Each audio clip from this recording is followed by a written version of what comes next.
Good evening, everyone. I am Heather Vitale, and welcome to Harness Racing Updates Twos in Training, sponsored by Blue Chip Farms. Now, tonight to kick off our virtual version of Twos in Training, we are doing it in a really trot-tabulous way. We have a Swedish native and the 2009 United States Trainer of the Year, Marcus Melander, with us. He is going to talk about that dream team from last year, also some future stars, as well as some differences with US breds and European breds in training, and like just so much more. It is all coming up in this edition of Twos in Training.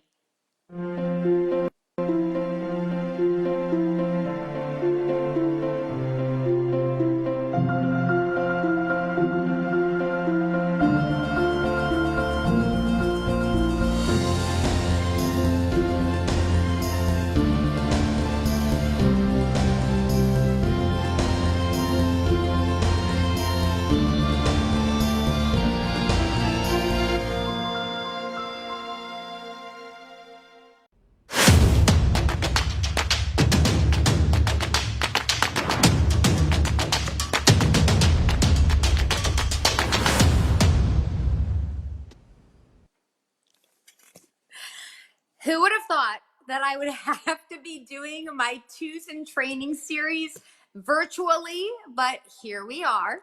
Thanks to COVID-19 and the pandemic happening, I am in Harrington, Delaware at my house, and we have Marcus Melander in New Egypt, New Jersey at his farm.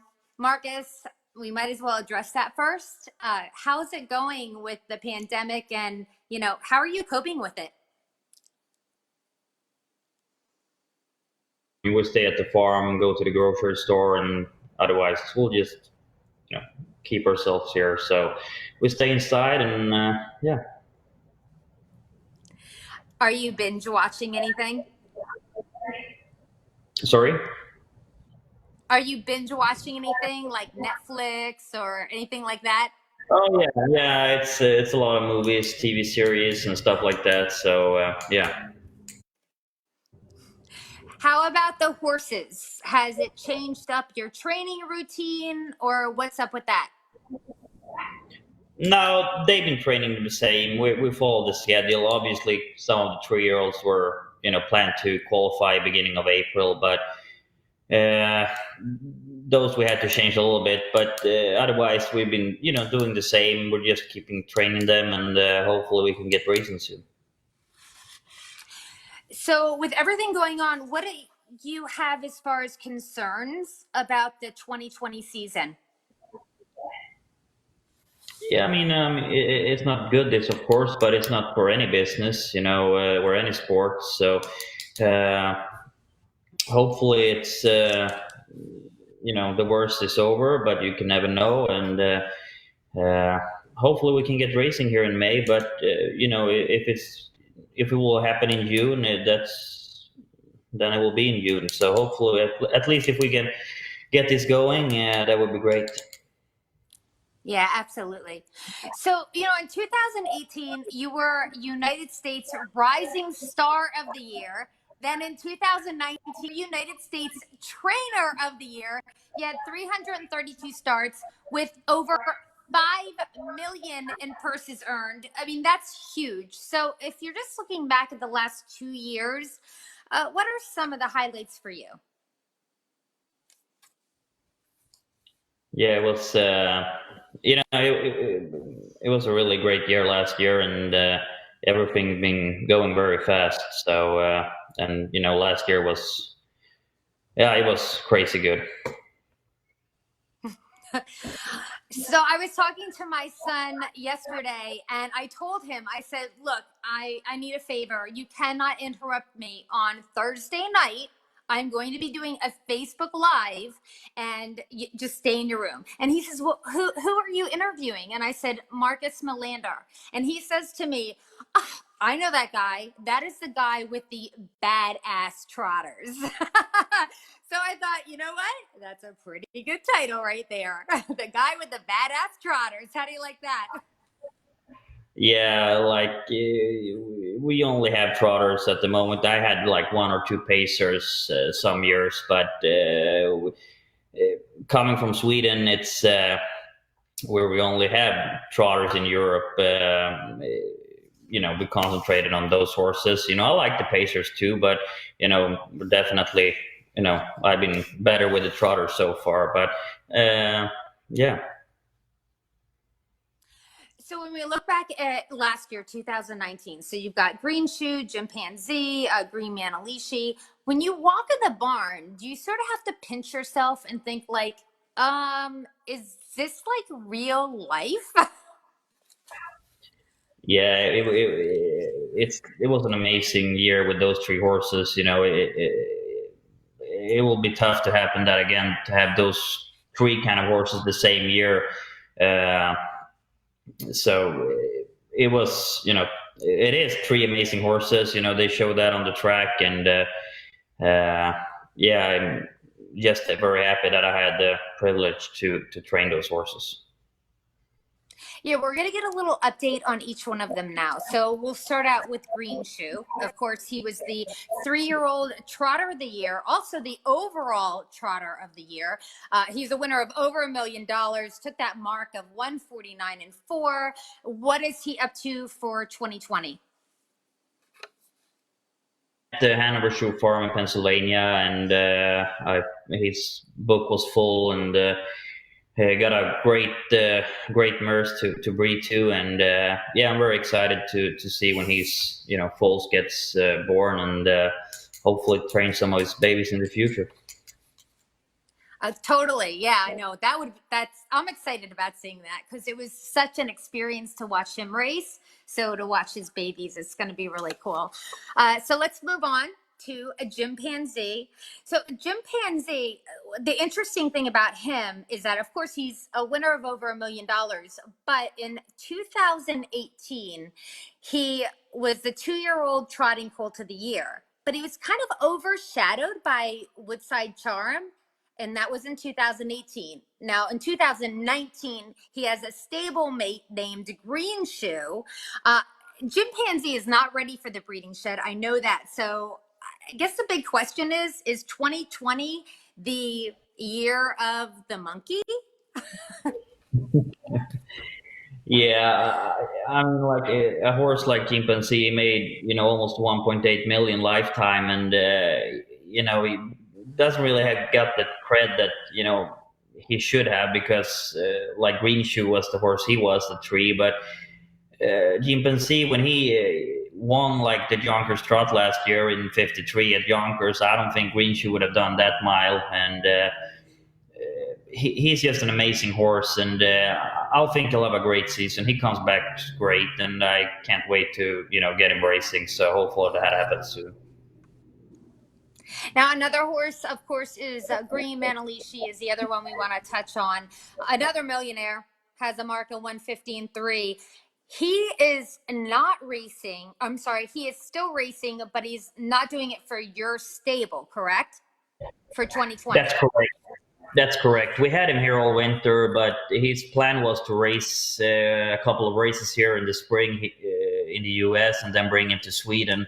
But now with all this coronavirus, they're still racing in Sweden, and so we shipped him over there last weekend, and he's probably gonna race there next weekend if everything goes all right. So he'll race over in Sweden this year, and yeah, well, maybe he comes back here at 5. We never know, but he's also, he came back great. We're very happy with how we trained down, so I'll think he'll have a good season this year again.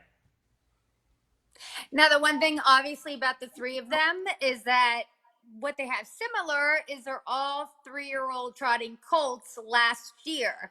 But what makes them different? What are their different strengths?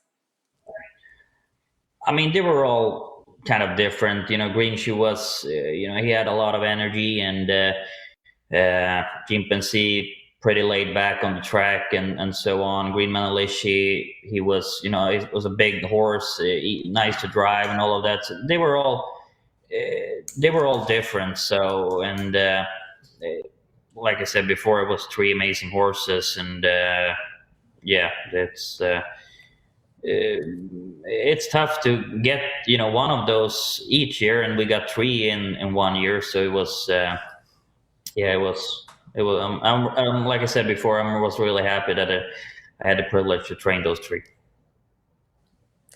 Yeah, something else that they all three have in common is that they're either solely or partly owned by Anders Strom, who was the United States Owner of the Year in 2019. We see a picture of him there.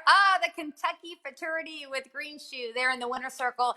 Anders, one thing about him is that not only is he a huge part of your success as being an owner, but I think what a lot of people don't know about him is that he is a huge asset to this business overall, harness racing as a whole. He does a lot of different things, owns, breeds, and he loves this business. Oh, for sure. He's been in this business for a long time, and he's invested a lot of money. I'm happy for him. We have a great relationship, and I'm happy for him that he got these three horses like last year, and even the year before we had Fourth Dimension, and then we had Enterprise before that. So I'm really happy, and even in Sweden he got a lot of nice and good horses too. So I'm very happy for him that he is having success with his horses right now. Okay, so we've talked about the three dream team horses from last year. Let's move on to some of the horses that were 2-year-olds last year. Now they're 3, and I want to start with the filly HYPNOTIC AM. Chapter 7 filly. Now, she won the Jim Doherty Memorial last year. She's also really great in New York Sire Stakes, 7 wins out of 9 starts, bred and owned by Anders as well. And explain this to me, because we've got the AM after her name, and that's AM Bloodstock. That's a connection to Anders. So can you explain all that to me? AM Bloodstock, it's his breeding company, and AM stands for to get it over to Swedish. It's like breeding champions or something like that but in Swedish. So that's what AM stands for, breeding champions, if you translate it over to Swedish. So, and then he has the Courant, that is the racing stable, and so AM Bloodstock, breeds the horses, and then Courant, is the racing company. And now, do we have the video of her? Yes, there she is. I love this video. So you have to check out the Melander Stable Facebook page, because there are so many cute videos of all the horses. So there's HYPNOTIC AM. She's basically saying, yeah, my barn, my rules. She is going to come back as an incredible 3-year-old. That's what we're looking forward to, right? Because at 2, she was super. She really had a great season. She lost a little bit of form. The 2-year-old fillies last year was really good, and she was one of them. And she got beat fair and square in the British Crown. I thought going into the race we had the best horse. She was a little tired to the end of the year. She lost a little bit of form, so I don't think she was at the best in the British Crown, even if she got beat by a really good horse. She's coming back great. I'm very happy with how she's coming back. So she's ready to qualify as soon as everything will open up again. We're going to move on to another horse who's 3 years old, and that's Rome Pays Off. So second in the Breeders' Crown, second in the Peter Houghton, both long shots in both of those big races. Is this going to be his breakout year? He never really did a bad race last year. In the Valley Victory, it was last end of the year in end of November, and he was fifth. But he was a little tired there, lost a little bit of form as well. But otherwise, he was racing all year from June to November, and 9 of 12 he was finishing first, second, or third. So he always showed up. He never really did a bad race, and almost made 400,000. So I think he had a great year as well. He was a big horse last year, and it feels like he's coming back really good. I am a sucker for a Blaze. That horse's face, though, is, he is so adorable. He is a good-looking horse, right? Yeah, he is. He really is. So, hopefully he'll have a good year. All right, we're going to move on now to CAPRICORNUS, Cantab Hog Colt. Now, this horse didn't really make headlines last year, but he 200 grand. Not too shabby, but we do want to say that CAPRICORNUS has been Facebook famous, right? There is an absolutely adorable video of him that is on your Facebook page, and it has had 1 million views and 11,000 shares. He seems like a character. You guys can see it right now. How cute is this horse? Yeah, it's crazy how that video, got so many views, and people really likes it. And you seem kind of high on him for this year, right? He's going to come back and do well as a 3-year-old.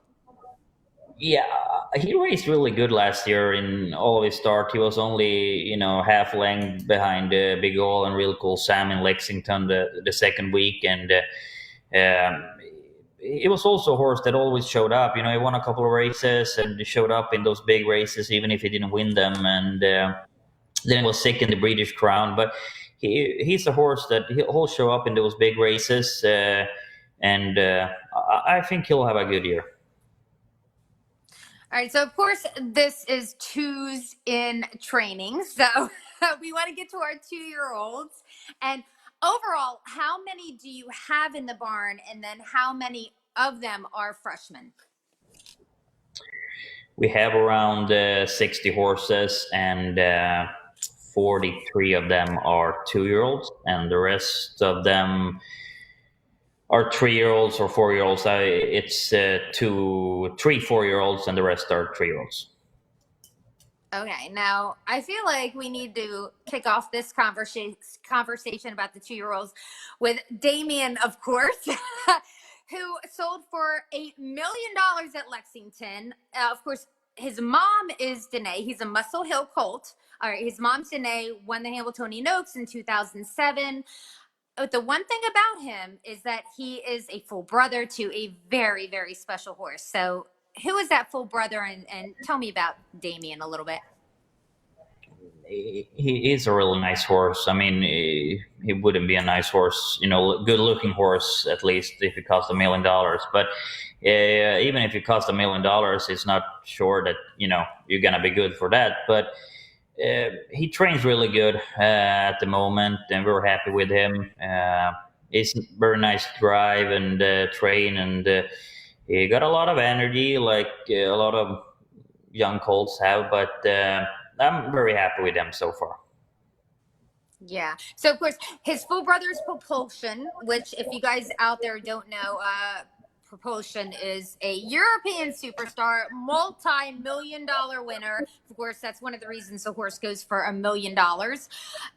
So what is the pressure between having to train down $1 million horse and one that's, well, substantially lower in price?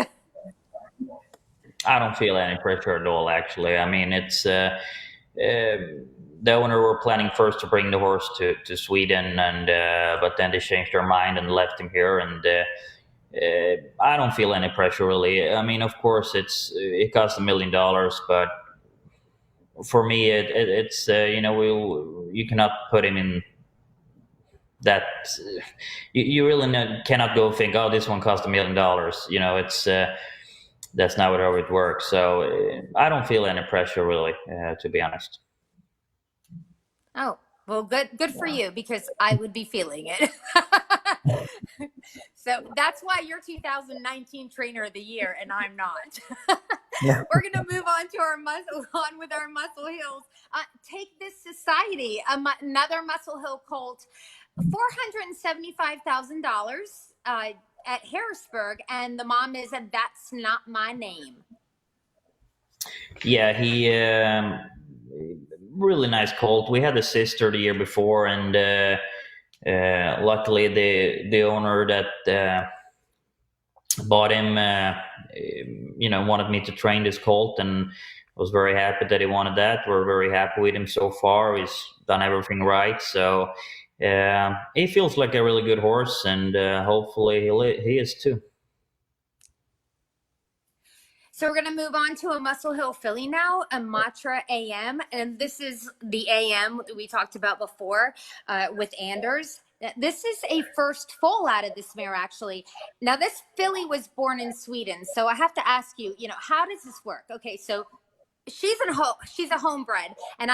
And you know we're going to talk about a horse that you actually bought overseas in Sweden, but you have a couple horses in your barn that are from Sweden that are homebred, and then from Sweden through sales, even one from a sale in Denmark. So okay, let me backtrack here. When do the horses arrive? Okay, and then how long does it take for them to adjust? Like this horse, Imatra here, she got when she was one, almost one in I think it was in December she arrived. So she was actually here all last year. She was at Hunterton Farm in Kentucky. So uh, she's been here almost more than she's been in Sweden. But she was born and bred in Sweden. But then they brought her here just 6-7 months after she was born. So she's been mostly of her life over here. Wow. Okay. Not the answer I was expecting, so I'm glad I asked you.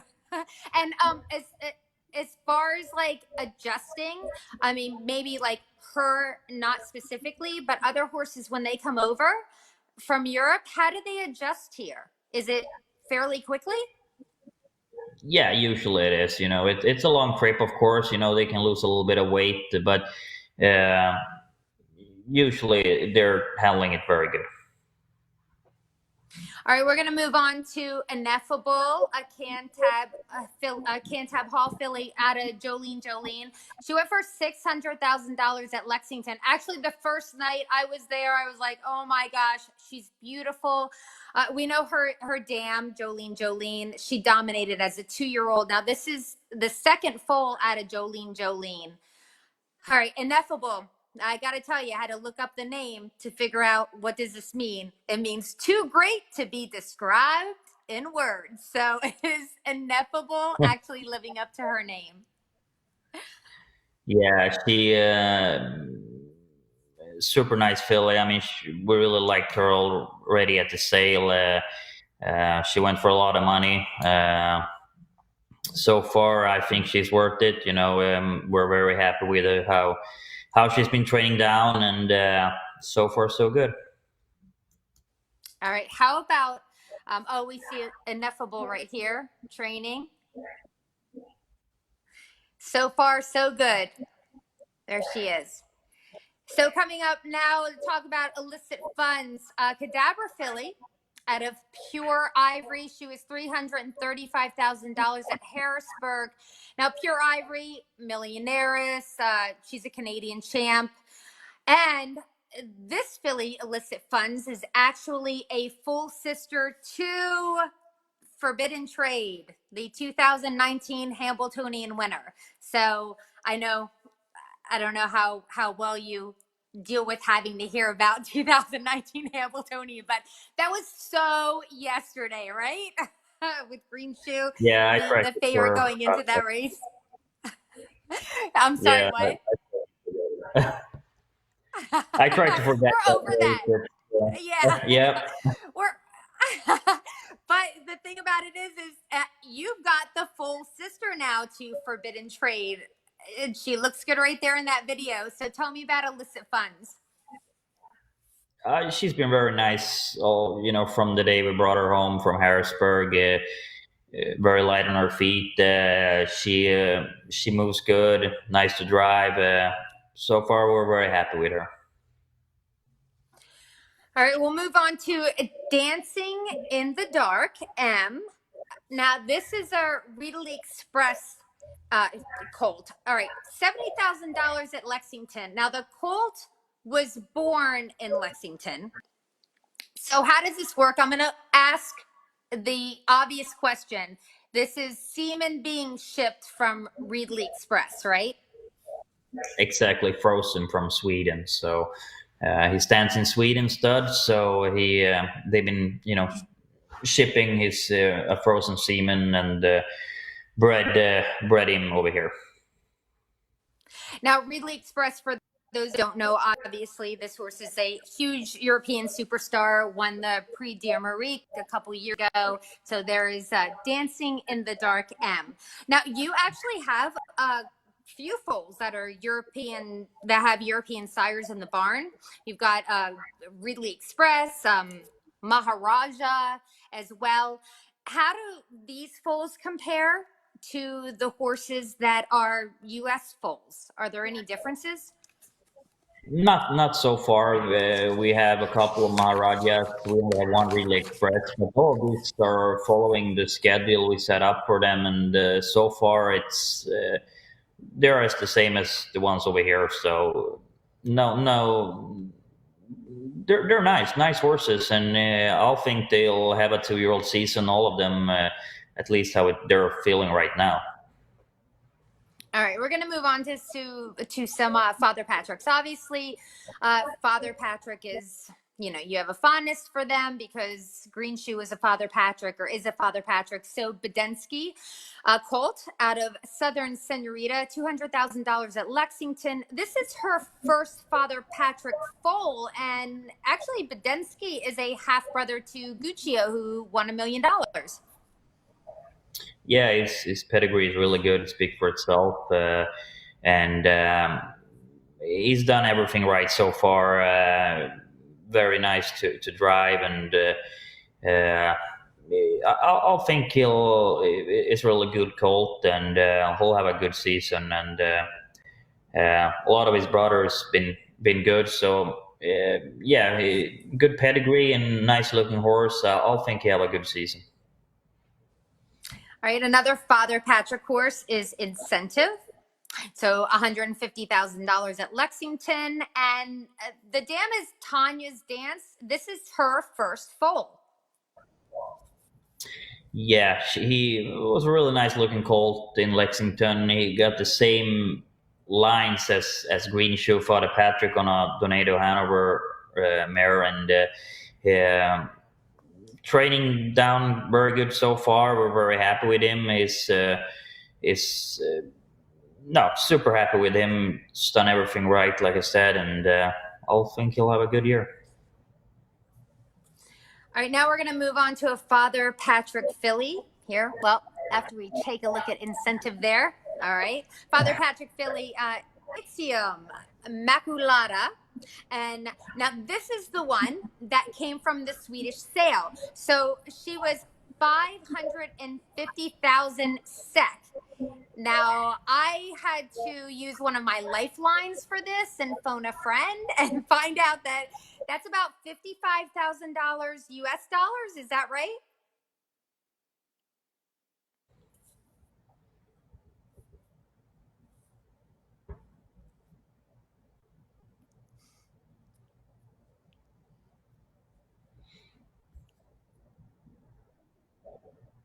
Hello? I did. Hi. This is live TV, right? Where did we leave off? So I was talking about how much she costs. IXIA? Yeah, MACULATA? yeah, 55,000 US dollars. Yeah. Okay. Also, another first foal. Like, what is it with having a first foal out of a dam? I mean, it's a little bit interesting, of course. Like our Greenshoe was the first foal that dam, and it's very interesting. This is a really nice filly, really fast, and she The mom was good in Sweden, and it's good pedigree, and it's a really nice horse. I definitely think she is worth those money that they paid for her. So I know we talked just briefly about this before. When you're bringing a horse over from overseas, they don't seem to be behind schedule from the U.S. horses or anything like that. I mean, it's just clear sailing as soon as they get to your barn. Yeah, this horse, she was sold in August, so it was 2 months before the Lexington sale. So she arrived, I would say, it was right before the Lexington sale. So she was at my barn actually before the Lexington horses was. So uh, she had a good trip over here, and we broke her. And when the Lexington horses, and no, she's been doing everything right. All right, the last one we're going to touch on is Pilot Hanover, and this is the Southwind Frank colt out of Perfect Chance, $240,000 at Harrisburg, and of course Southwind Frank. This is his first crop. I believe you have a couple Southwind Franks. So, what are your impressions? We have three Southwind Frank colts, and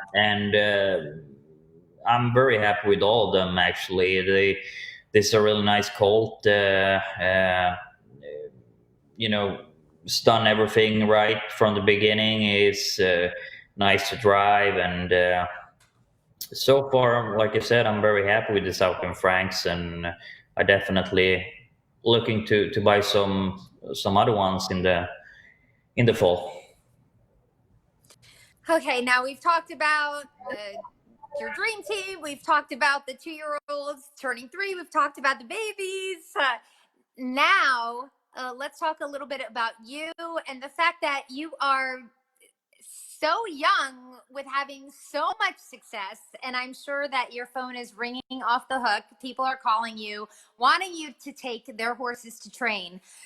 So how do you say no to be able to keep that comfortable number in your barn?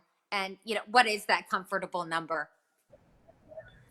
Yeah, well, it's pretty simple. I don't have any more stalls, so it's it's pretty easy to say no if you can bring more in. So we have 66 stalls. We had 66 horses earlier this winter, but then we sent a couple to Sweden their last week, so that's why we have a little bit less now. So, but 66 horses, it's a good number to have too. You don't want to have too many because you don't want to grow too fast. It's not good. So. We had 66 horses last year too, and the year before that we had around 45. So we've been growing steady, in my opinion. It's a good amount of horses.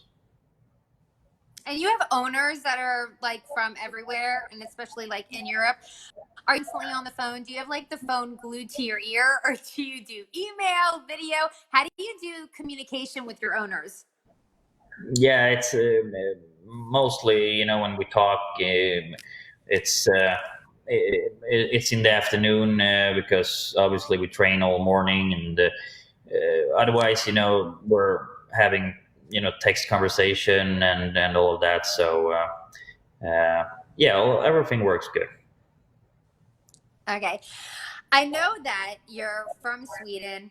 Okay. You're a native from Sweden.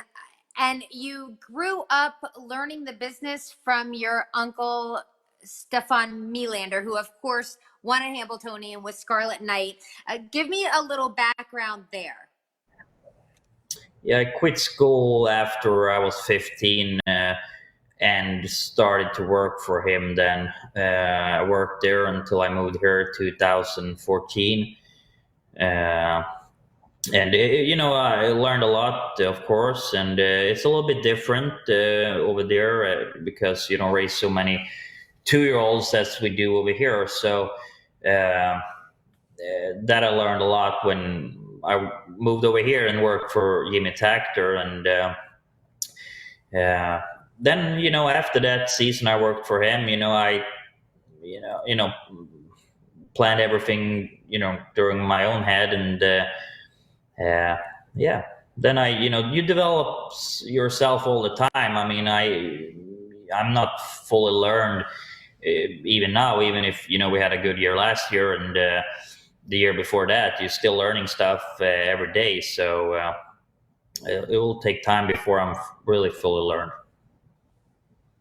Well, do you want to tell me what you learned from your uncle and then what you learned from Jimmy Takter? What are two of the lessons that you got from each one of them?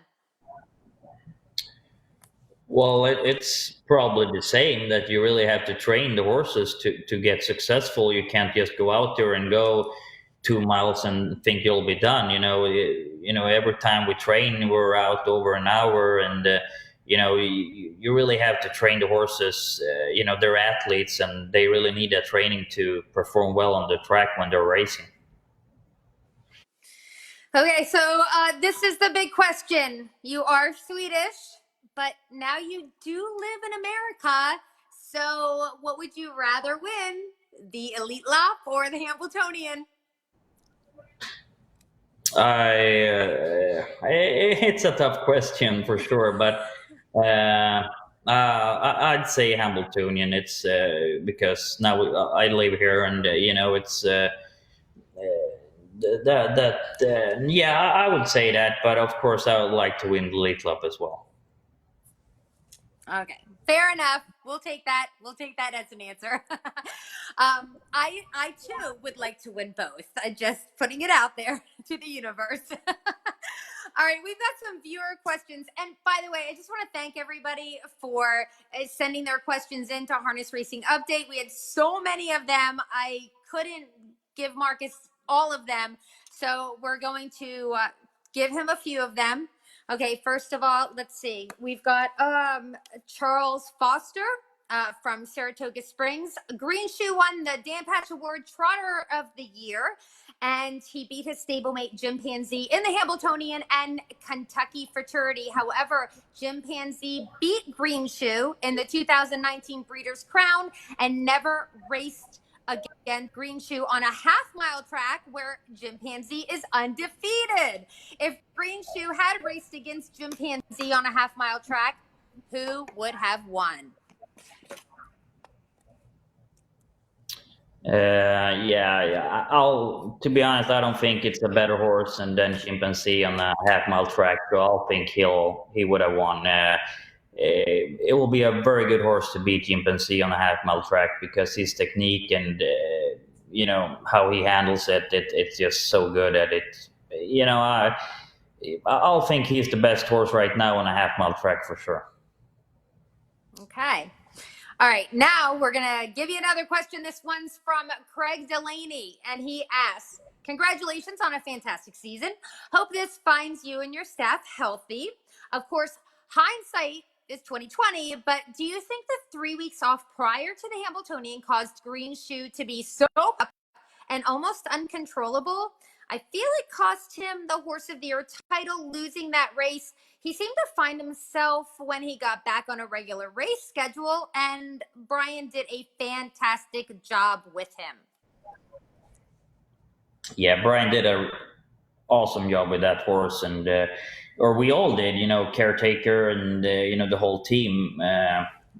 But to answer the question, no, I don't think he would have been.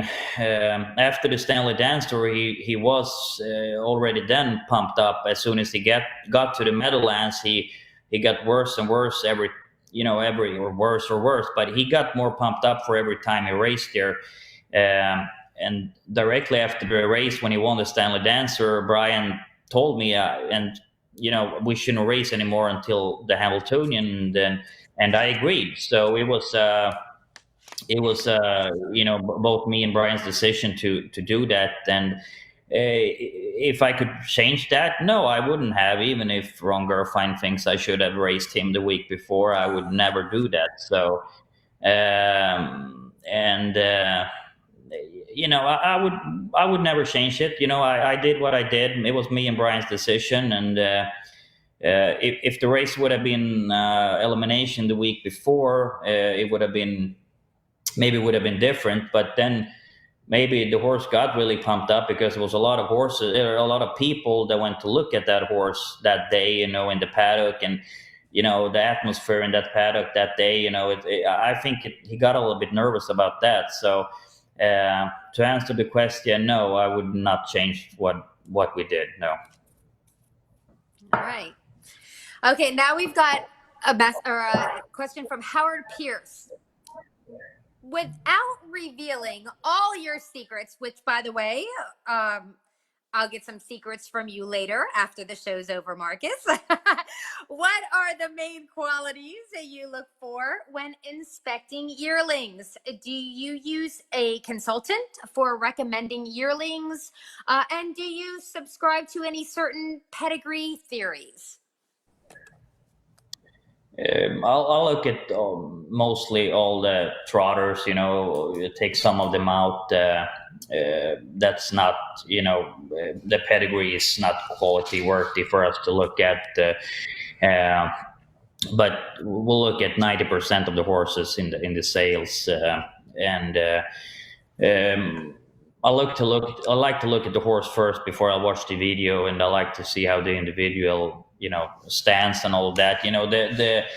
Of course, his body need to be really, really nice, but then it's important that the legs are good too, so they can hold the training. Because if their legs are not strong enough, that they're gonna carry that body, and if they're not strong enough, it's not easy for it to hold my training, because we train a lot, and they need to be, we have a point system that we use, and it need to have certain points to be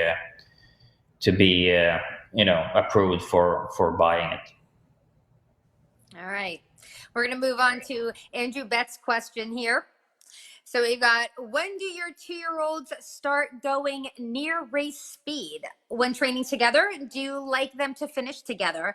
On non-racing days, how long do you jog the 2-year-olds? Well, that was 3 questions, but fire away, Marcus. Yeah, at this moment, in a week or 2, we're putting the bikes on the babies for the first time. So far, we've only been in jog carts.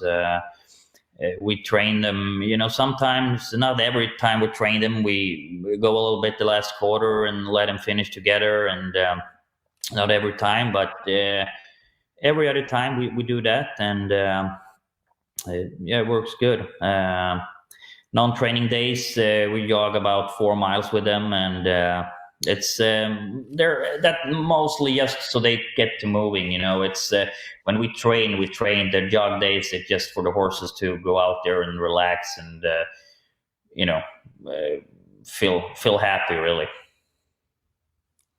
All right, just a few more questions that were right in, and then we might have some online ones. So stick with me here. We've got Joe Meany. He wants to know, is it better to breed to the new sires as opposed to some of the more established ones? If yes, why? I love this question, by the way.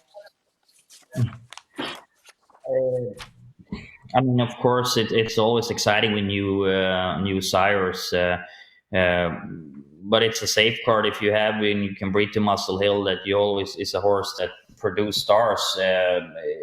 It's but only because your name is Muscle, or the sire is Muscle Hill, doesn't mean it's a good horse, but it's a good chance you get a good horse.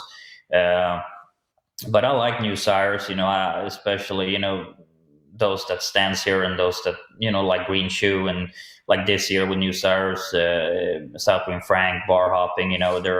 They were really good horses, and I'm excited to try those sires. All right, we've got another one here. It's from Jim Watson, and he asks, what's the difference between training horses in North America compared with Sweden?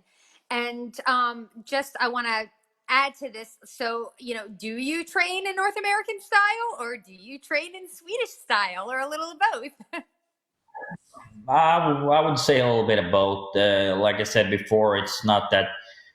It is 2-year-old racing in Sweden. It's been bigger and bigger for every year. Actually, it's more and more racing, but it's not as much as it is here. So I would say something between there. Like I said before, first I worked for my uncle, and then for Jimmy Takter, and then I put something together in my head that how we train, and then you can even develop that from year to year, and I think that's important too. All right. So our last rating question, and then we just have an online question, but our last rating is, do you have any horses? Oh, I was going to do do you have any horses that race barefoot? But let me ask that to Marcus first. Do you have any that race barefoot? At the moment, no. The 2-year-olds, we always keep their shoes on. The 3-year-olds, we can pull them off if we feel, if it's a big race and, we really need, to get that last second, but not at the moment, no. Okay. So let's get that other question up real fast. Sorry about that. All right. So curious about the 3-4-year-olds he mentioned. What does Marcus think about them? Yeah, obviously, Gimpanzee we talked about already. I think he'll have a great year. He's coming back great. The other two, they are named Reign of Honor and Hatikva. They're nice horses. Reign of Honor was second to Greenshoe in the New York Star Stakes last year. He's a really fast horse. Hatikva made around 100,000 lifetime, and he's coming back good. And he was fourth in the Swag Memorial last year behind Greenshoe and Green Manalishi. All right. This has been so great. Oh my gosh. Thank you so much, Marcus.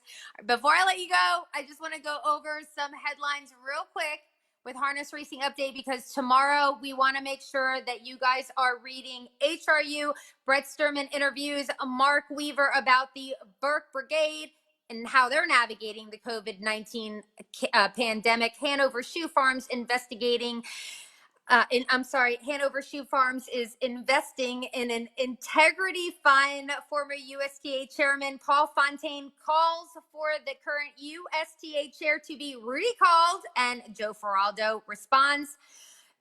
Thomas Headland tells us that Elite Lop will go ahead of the Guru as the book on the sport's biggest race secretaries, and Chris Lohman profiles amateur driver Hannah Miller in our grassroots perspective. So make sure that you read Harness Racing Update tomorrow, and you can subscribe for free at harnessracingupdate.com.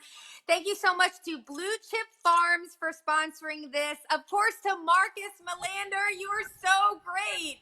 Thank you so much. Thank you to everyone for watching, and have a great night. I'm Heather Vitale signing off for Twos in Training for Harness Racing Update. Fastest growing publication in the game, HRU has you covered with award-winning features and commentary from some of the sport's best writers. Stellar photography, race news, results, entries, handicapping, and video replays. The industry's most comprehensive sales results, and Harness Racing's best reader feedback section.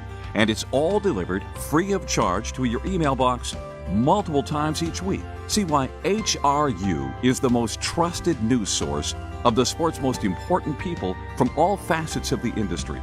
Subscribe today for free. To subscribe, just go to harnessracingupdate.com and then click subscribe for free.